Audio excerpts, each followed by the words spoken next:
पिछले कई सालों से मेरी फैमिली की रिक्वायरमेंट की ज्यादातर सब्जियां, हर्ब्स और फल मुझे अपने टेरेस गार्डन से ही मिल जाते हैं, वो भी 100% फ्रेश और केमिकल फ्री।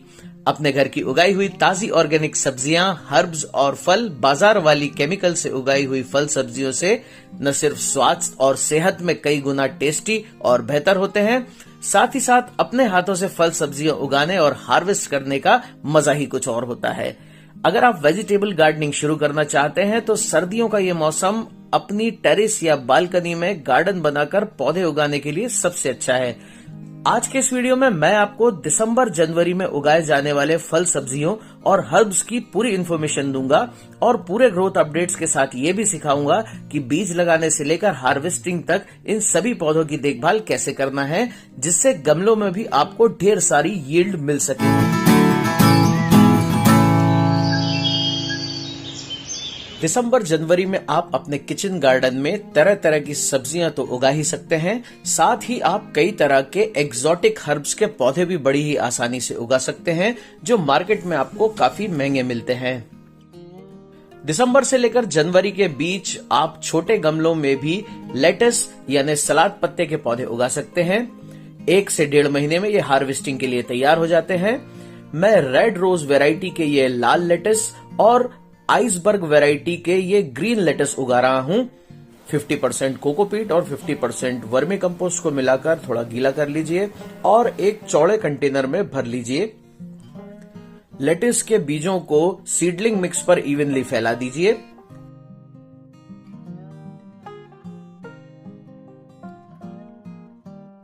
मिक्सचर की एक पतली लेयर बनाकर बीजों को कवर कर दीजिए। अब इसमें अच्छी तरह से पानी दीजिए। इस कंटेनर को ऐसी जगह रखना है जहां इस पर सुबह की धूप आए। 15 दिनों में लेटस के छोटे पौधे निकल आएंगे, जिन्हें आप गमले में 4 से 5 इंच की दूरी पर ट्रांसप्लांट कर सकते हैं।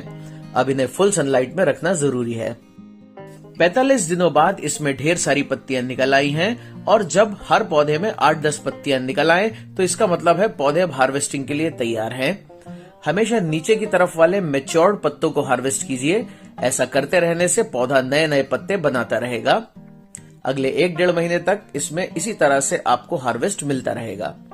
ट्रांसप्लांट के हर 15 दिन में एक बार 2 मुट्ठी अच्छी तरह से सड़ी हुई गोबर की खाद इसमें डालें।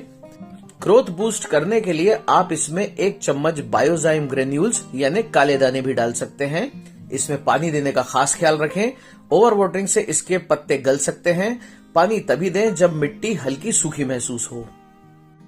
सर्दियों में उगाई जाने वाली अगली एक्सोटिक वेजी है केल। सलाद पत्तों की तरह ये भी छोटे गमलों में बहुत ही आसानी से उग जाती है। इसकी कई वैरायटीज होती हैं। इसके पत्ते कर्ली होते हैं। इसके पत्तों का नटी और अर्दी फ्लेवर बहुत ही कमाल का होता है। मैं ये ब्लैक केल उगाने वाला हूं। वेल ड्रेन्ड और न्यूट्रिशन से भरपूर मिट्टी में अगर आप इसके बीज उगाएं तो बहुत ही बढ़िया रिजल्ट मिलेगा। बीज लगाने के 55 से 60 दिनों के बाद केल के पत्ते हार्वेस्टिंग के लिए तैयार हो जाएंगे। दोस्तों, सर्दियों की शुरुआत में आप अपने बगीचे में कई तरह की हर्ब्स भी उगा सकते हैं। दिसंबर जनवरी में उगाई जाने वाली हर्ब्स में पहले नंबर पर है रोजमेरी। इस खुशबूदार हर्ब के बारे में आपने जरूर सुना होगा। आप बीज से भी इसे उगा सकते हैं और नर्सरी से इसका छोटा पौधा भी ला सकते हैं। बीज लगाने से 1 से 1.5 महीने के अंदर अंदर इसके छोटे पौधे निकल आएंगे, जिन्हें आप बड़े गमलों में ट्रांसप्लांट कर सकते हैं और ये बहुत ही तेजी से फैलकर बुशी हो जाएंगे। इनके पत्तों को सुखाकर आप स्पाइसेस की तरह पिज्जा, पास्ता में इस्तेमाल कर सकते हैं। सर्दियों में उगाई जाने वाली हमारी अगली हर्ब है पार्सले।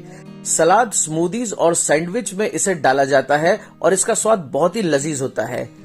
बीज लगाने के 1 से 1.5 महीने में पार्सले के पत्ते हार्वेस्टिंग के लिए तैयार हो जाते हैं। इसे फुल सनलाइट में रखें तो ये जबरदस्त ग्रोथ करेगा।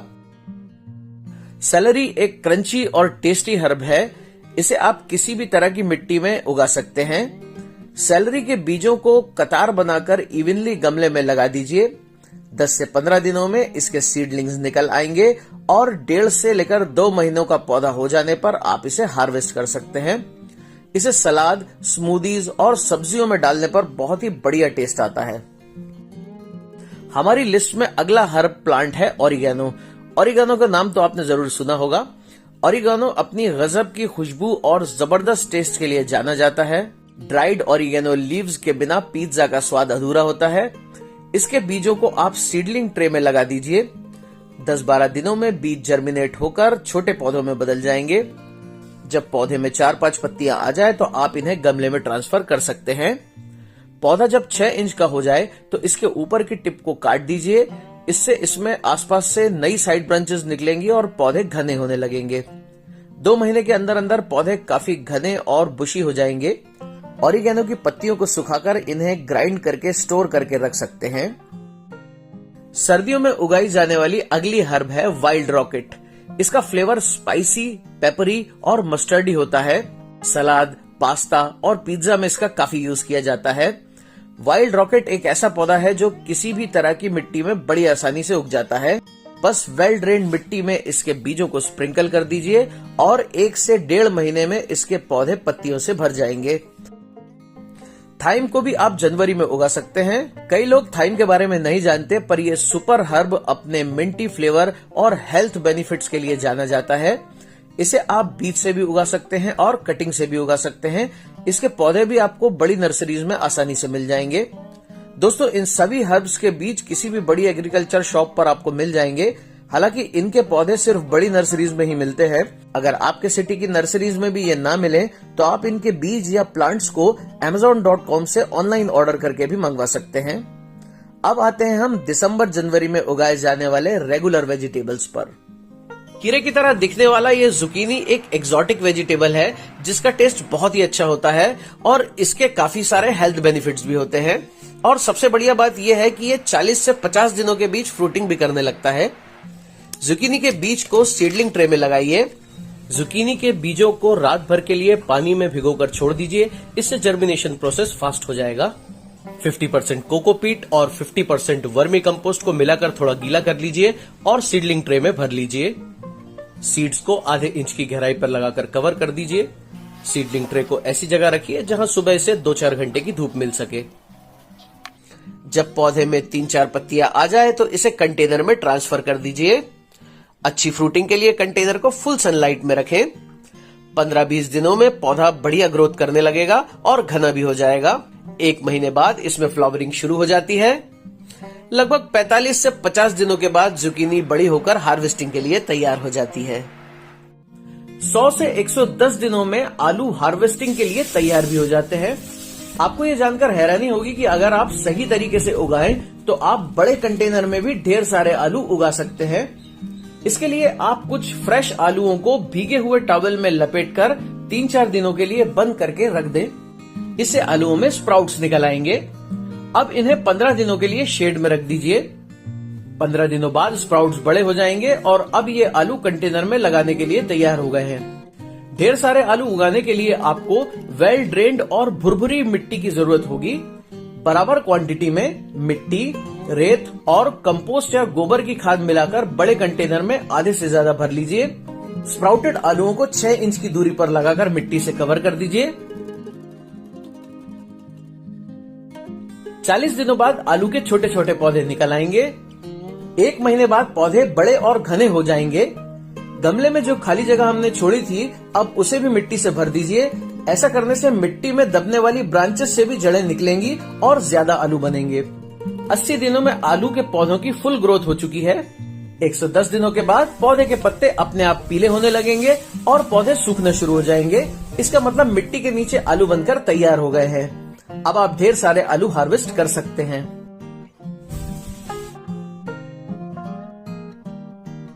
यह है मेरा 100% ऑर्गेनिक आलूओं का हार्वेस्ट और यकीन मानिए इसका टेस्ट बाजार वाले आलूओं से कई गुना बेहतर है। दोस्तों, सर्दियों के मौसम की सबसे कॉमन वेजिटेबल है मटर। 2-2.5 महीने बाद मटर हार्वेस्टिंग के लिए तैयार हो जाती है। फ्रेश मटर से पौधा उगाने के लिए इन्हें भीगे हुए टॉवल में रख दीजिए। 3-4 दिनों में इनमें स्प्राउटिंग शुरू हो जाएगी। अब इन्हें गमले में लगा दीजिए। इस तरह के बड़े कंटेनर में 4 इंच बाय 4 इंच की दूरी पर 5-6 मटर के बीजों को 1 इंच गहराई पर लगा दीजिए। 15 दिन बाद मटर के सीडलिंग्स में 3-4 पत्तियां आ जाएंगी। 1 महीने बाद पौधे बेल की तरह लंबे होने लग जाएंगे। 45 दिन बाद सभी पौधे मटर के फूलों से भर जाते हैं। 50 दिनों के आसपास मटर की फलियों में दाने बनने लगते हैं। 65 दिन बाद पौधे ढेर सारी हरी और ताजी मटर से भर गए हैं। अब इन मटरों को हार्वेस्ट कर लीजिए। महीने में आप बड़े कंटेनर्स में गाजर और मूली भी उगा सकते हैं। 50 से लेकर 60 दिनों के बीच गाजर और मूली दोनों ही हार्वेस्टिंग के लिए तैयार हो जाती है। इसके बीज आपको किसी भी सीड स्टोर पर बड़ी आसानी से मिल जाएंगे। इसके लिए आप बराबर क्वांटिटी में मिट्टी, रेत और वर्मी कंपोस्ट या गोबर की खाद मिलाएं। गाजर मूली के बीजों को फाइनल कंटेनर में थोड़ी थोड़ी दूरी पर इवनली फैला दीजिए। अब इसके ऊपर 1 सेंटीमीटर मिट्टी की लेयर बनाकर कवर कर दीजिए। 10 दिन बाद छोटे पौधे तैयार हो जाएंगे। अब इनमें से हेल्दी पौधों को छोड़कर बाकी सारे पौधों को निकाल दीजिए। 40 से लेकर 50 दिनों के बाद जब पौधे बड़े और घने हो जाएंगे तो इनके नीचे गाजर मूली भी तैयार हो जाएगी और आप इन्हें हार्वेस्ट कर सकते हैं। बैगन की कई वैरायटीज होती हैं और इसे साल में 3 से 4 बार लगाया जा सकता है। लगभग 3 से 4 महीने में आपको बैगन मिलने लगते हैं। बीजों को सीडलिंग ट्रे में 1 सेंटीमीटर की गहराई पर लगाइए। 15-20 दिनों के बाद सीडलिंग पर 4-5 पत्तियां आ जाने पर इसे फाइनल कंटेनर में शिफ्ट कर दीजिए। 3 महीने बाद बैगन के फूल आना शुरू हो जाते हैं। लगभग 4 महीने बाद ढेर सारे बैगन आने लगते हैं और आप हार्वेस्टिंग शुरू कर सकते हैं। अक्टूबर-नवंबर वेजिटेबल की लिस्ट में पत्ता गोभी है नंबर 5 पर। ये गमले में भी बड़ी आसानी से उग जाती है और 5 महीनों में बड़ी बड़ी पत्ता गोभी भी तैयार हो जाती है। सीडलिंग ट्रे में मिक्सचर को भर के हर सेक्शन में 2-3 बीज डाल लीजिए। 20 दिन बाद सबसे हेल्दी सीडलिंग्स को गमले में ट्रांसफर कर दीजिए। 2 महीने के बाद इसमें छोटे पत्ता गोभी बनना शुरू हो जाते हैं। 3 महीने का होने पर पत्ता गोभी का हेड बड़ा होने लगता है। 4.5 से 5 महीने का हो जाने पर इसके हेड्स पूरी तरह से ग्रो हो जाते हैं और हार्वेस्टिंग के लिए तैयार हो जाते हैं। दोस्तों, मंथली वेजिटेबल्स वाली मेरी कई वीडियोस में आपने अलग अलग महीने में टमाटर उगाने वाला सेक्शन रिपीटेडली देखा होगा, क्योंकि इसे साल में 4 से 5 बार लगाया जा सकता है। सीडलिंग ट्रे में बीज उगाकर ट्रे को शेड में रख दीजिए। 15-20 दिनों में सीडलिंग पर 4-5 पत्तियां आ जाने के बाद आप इन्हें फाइनल पॉट में ट्रांसफर कर दीजिए। 50 दिनों के बाद इस पर फूल आना शुरू हो जाते हैं। लगभग 60 दिनों में पौधे पर छोटे छोटे हरे टमाटर बनने लगेंगे। टमाटर 90 से लेकर 100 दिनों के बीच पककर लाल होना शुरू हो जाते हैं और हार्वेस्टिंग के लिए तैयार हो जाते हैं। कॉलीफ्लावर यानी कि फूल गोभी, इसे आप 3.5 से 4 महीने के बीच हार्वेस्ट कर सकते हैं। बीज को सीडलिंग ट्रे में 1 सेंटीमीटर गहराई पर लगाइए। 4-5 हफ्तों में फूल गोभी के सीडलिंग्स कंटेनर में ट्रांसप्लांट किए जाने के लिए तैयार हो जाते हैं। एक गमले में सिर्फ 1 पौधा लगाइए। 2-2.5 महीने बाद गोभी का फूल बनना शुरू हो जाता है। 3 महीने के बाद इसे हार्वेस्ट कर सकते हैं। शिमला मिर्च को भी साल में 3 बार उगाया जा सकता है। शिमला मिर्च 90 दिनों में तोड़े जाने के लिए तैयार हो जाती है। ग्रीन कलर के अलावा शिमला मिर्च रेड, येलो और ऑरेंज कलर में भी मिलती है। आप देख सकते हैं मैंने सभी तरह के कलर्स की वैरायटीज लगाई हुई है। मीडियम साइज के गमले में इसका पौधा आसानी से उगाया जा सकता है। सीडलिंग मिक्स भरकर शिमला मिर्च के बीज लगा दीजिए। 10 से 15 दिनों में सीडलिंग्स गमले में ट्रांसप्लांट किए जाने के लिए तैयार हो जाते हैं। 70 दिनों में फूल आने लगते हैं। 80 दिनों में छोटी छोटी शिमला मिर्च दिखने लगती है। शिमला मिर्च को हार्वेस्टिंग के लिए तैयार होने में वैरायटी के हिसाब से 100 से लेकर 150 दिन तक लगते हैं।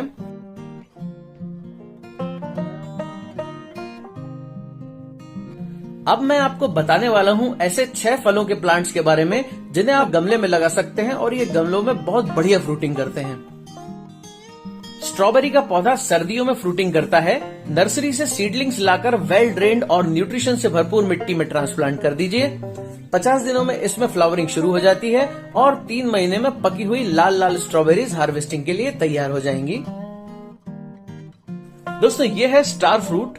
स्टार फ्रूट का ग्राफ्टेड पौधा किसी भी बड़ी नर्सरी में आसानी से मिल जाता है। अक्टूबर के महीने में इस पर इस तरह के ढेर सारे फूल आना शुरू हो जाएंगे। नवंबर में फूलों पर छोटे छोटे फल बनने लगेंगे। 2 महीने बाद स्टार फ्रूट पककर पीले होने लगेंगे और यही इन्हें हार्वेस्ट करने का सही टाइम होता है।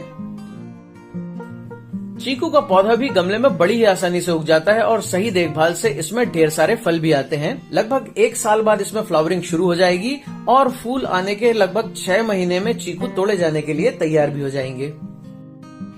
ग्राफ्टिंग से तैयार अमरूद का पौधा गमले में भी काफी अच्छी तरह से फ्रूटिंग करता है। अक्टूबर नवंबर में इस पर फूल आने लगते हैं। नवंबर दिसंबर तक फल बड़े होकर पक जाते हैं, जिन्हें आप हार्वेस्ट कर सकते हैं।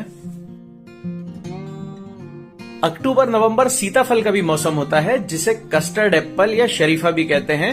आप सीताफल का पेड़ गमले में भी उगा सकते हैं और लगभग 2 साल बाद इसमें फल भी आने लगते हैं।